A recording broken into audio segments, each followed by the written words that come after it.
ਅਗਲੀ ਜਿਹੜੀ ਗੱਲ ਕਰਦੇ ਜਾਈਏ, ਟਾਈਟਲ 42 ਦੇ ਹਟਾਏ ਜਾਣ ਤੋਂ ਬਾਅਦ ਦੇ ਵਿੱਚ ਹੁਣ ਮਈ ਦੇ ਐਂਡ ਤੱਕ ਇਹ ਹਟ ਜਾਣਾ ਆ ਤੇ ਇਹ ਪਤਾ ਹੀ ਹੈ ਵੀ ਉਸ ਤੋਂ ਬਾਅਦ ਦੇ ਵਿੱਚ ਇਮੀਗ੍ਰੈਂਟਸ ਦਾ ਆંકੜਾ ਆ ਉਹ ਵਧੇਗਾ। ਇਸ ਦੇ ਬਾਬਤ ਟੈਕਸਸ ਦੇ ਜਿਹੜੇ ਗਵਰਨਰ ਨੇ ਗ੍ਰੈਗ ਐਬਟ, ਉਹਨਾਂ ਨੇ ਕੱਲ ਇੱਕ ਬਿਆਨ ਦਿੱਤਾ। ਉਹ ਕਹਿੰਦੇ ਆ ਵੀ ਜਿਹੜੇ ਅਨਡਾਕੂਮੈਂਟਡ ਇਮੀਗ੍ਰੈਂਟਸ ਸਾਡੇ ਸੂਬੇ ਦੇ ਵਿੱਚੋਂ ਦੀ ਐਂਟਰ ਕਰਨਗੇ, ਅਸੀਂ ਉਹਨਾਂ ਨੂੰ ਚਾਰਟਰ ਬੱਸਾਂ ਦੇ ਉੱਤੇ ਬਿਠਾ ਕੇ ਜਾਂ ਪਲੇਨ ਦੇ ਉੱਤੇ ਬਿਠਾ ਕੇ ਵਾਸ਼ਿੰਗਟਨ ਡੀਸੀ ਦੇ ਵਿੱਚ ਛੱਡਾਂਗੇ।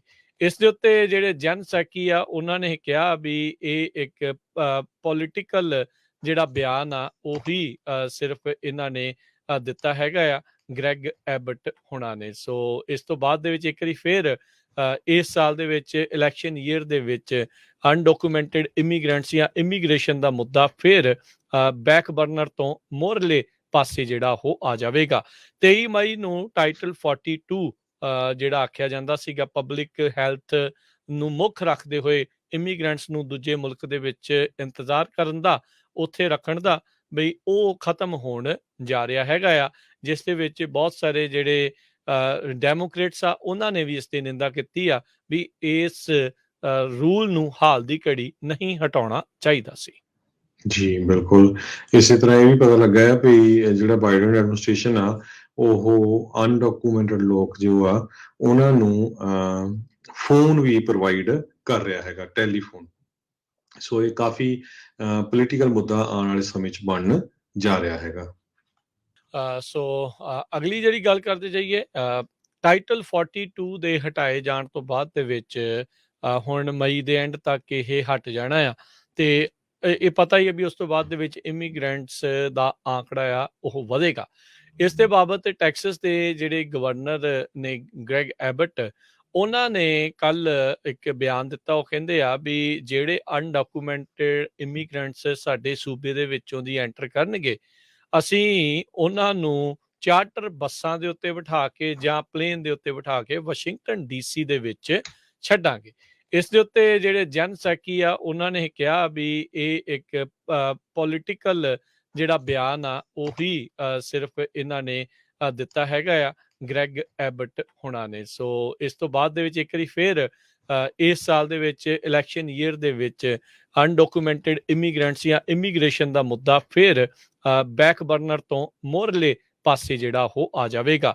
23 ਮਈ ਨੂੰ ਟਾਈਟਲ 42 ਜਿਹੜਾ ਆਖਿਆ ਜਾਂਦਾ ਸੀਗਾ ਪਬਲਿਕ ਹੈਲਥ ਨੂੰ ਮੁੱਖ ਰੱਖਦੇ ਹੋਏ ਇਮੀਗ੍ਰੈਂਟਸ ਨੂੰ ਦੂਜੇ ਮੁਲਕ ਦੇ ਵਿੱਚ ਇੰਤਜ਼ਾਰ ਕਰਨ ਦਾ, ਉੱਥੇ ਰੱਖਣ ਦਾ, ਬਈ ਉਹ ਖਤਮ ਹੋਣ ਜਾ ਰਿਹਾ ਹੈਗਾ ਆ, ਜਿਸ ਦੇ ਵਿੱਚ ਬਹੁਤ ਸਾਰੇ ਜਿਹੜੇ ਡੈਮੋਕ੍ਰੇਟਸ ਆ ਉਹਨਾਂ ਨੇ ਵੀ ਇਸ ਦੀ ਨਿੰਦਾ ਕੀਤੀ ਆ ਵੀ ਇਸ ਰੂਲ ਨੂੰ ਹਾਲ ਦੀ ਘੜੀ ਨਹੀਂ ਹਟਾਉਣਾ ਚਾਹੀਦਾ ਸੀ। ਜੀ ਬਿਲਕੁਲ, ਇਸੇ ਤਰ੍ਹਾਂ ਇਹ ਵੀ ਪਤਾ ਲੱਗਾ ਹੈ ਵੀ ਜਿਹੜਾ ਬਾਈਡਨ ਐਡਮਿਨਿਸਟ੍ਰੇਸ਼ਨ ਆ ਉਹ ਅਨਡਾਕੂਮੈਂਟਡ ਲੋਕ ਜੋ ਆ ਉਹਨਾਂ ਨੂੰ ਫੋਨ ਵੀ ਪ੍ਰੋਵਾਈਡ ਕਰ ਰਿਹਾ ਹੈਗਾ, ਟੈਲੀਫੋਨ। ਸੋ ਇਹ ਕਾਫੀ ਪੋਲੀਟੀਕਲ ਮੁੱਦਾ ਆਉਣ ਵਾਲੇ ਸਮੇਂ 'ਚ ਬਣਨ ਜਾ ਰਿਹਾ ਹੈਗਾ।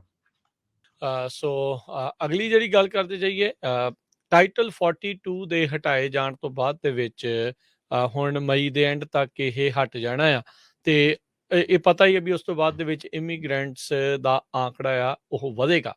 ਇਸ ਦੇ ਬਾਬਤ ਟੈਕਸਸ ਦੇ ਜਿਹੜੇ ਗਵਰਨਰ ਨੇ ਗ੍ਰੈਗ ਐਬਟ, ਉਹਨਾਂ ਨੇ ਕੱਲ ਇੱਕ ਬਿਆਨ ਦਿੱਤਾ। ਉਹ ਕਹਿੰਦੇ ਆ ਵੀ ਜਿਹੜੇ ਅਨਡਾਕੂਮੈਂਟਡ ਇਮੀਗ੍ਰੈਂਟਸ ਸਾਡੇ ਸੂਬੇ ਦੇ ਵਿੱਚੋਂ ਦੀ ਐਂਟਰ ਕਰਨਗੇ, ਅਸੀਂ ਉਹਨਾਂ ਨੂੰ ਚਾਰਟਰ ਬੱਸਾਂ ਦੇ ਉੱਤੇ ਬਿਠਾ ਕੇ ਜਾਂ ਪਲੇਨ ਦੇ ਉੱਤੇ ਬਿਠਾ ਕੇ ਵਾਸ਼ਿੰਗਟਨ ਡੀਸੀ ਦੇ ਵਿੱਚ ਛੱਡਾਂਗੇ। ਇਸ ਦੇ ਉੱਤੇ ਜਿਹੜੇ ਜਨ ਸੈਕੀ ਆ ਉਹਨਾਂ ਨੇ ਕਿਹਾ ਵੀ ਇਹ ਇੱਕ ਪੋਲੀਟੀਕਲ ਜਿਹੜਾ ਬਿਆਨ ਆ ਉਹੀ ਸਿਰਫ ਇਹਨਾਂ ਨੇ ਦਿੱਤਾ ਹੈਗਾ ਆ ਗ੍ਰੈਗ ਐਬਟ ਹੁਣਾਂ ਨੇ। ਸੋ ਇਸ ਤੋਂ ਬਾਅਦ ਦੇ ਵਿੱਚ ਇੱਕ ਵਾਰੀ ਫਿਰ ਇਸ ਸਾਲ ਦੇ ਵਿੱਚ ਇਲੈਕਸ਼ਨ ਈਅਰ ਦੇ ਵਿੱਚ ਅਨਡਾਕੂਮੈਂਟਡ ਇਮੀਗ੍ਰੈਂਟਸ ਜਾਂ ਇਮੀਗ੍ਰੇਸ਼ਨ ਦਾ ਮੁੱਦਾ ਫਿਰ ਬੈਕ ਬਰਨਰ ਤੋਂ ਮੋਹਰਲੇ ਪਾਸੇ ਜਿਹੜਾ ਉਹ ਆ ਜਾਵੇਗਾ।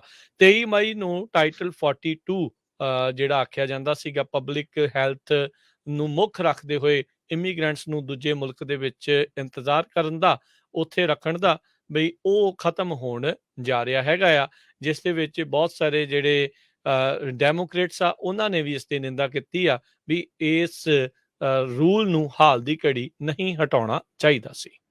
ਜੀ, ਬਿਲਕੁਲ। ਇਸੇ ਤਰ੍ਹਾਂ ਇਹ ਵੀ ਪਤਾ ਲੱਗਾ ਹੈ ਵੀ ਜਿਹੜਾ ਬਾਈਡਨ ਐਡਮਿਨਿਸਟ੍ਰੇਸ਼ਨ ਆ, ਉਹ ਅਨਡਾਕੂਮੈਂਟਡ ਲੋਕ ਜੋ ਆ, ਉਹਨਾਂ ਨੂੰ ਫ਼ੋਨ ਵੀ ਪ੍ਰੋਵਾਈਡ ਕਰ ਰਿਹਾ ਹੈਗਾ, ਟੈਲੀਫੋਨ। ਸੋ ਇਹ ਕਾਫ਼ੀ ਪੋਲੀਟੀਕਲ ਮੁੱਦਾ ਆਉਣ ਵਾਲੇ ਸਮੇਂ 'ਚ ਬਣਨ ਜਾ ਰਿਹਾ ਹੈਗਾ।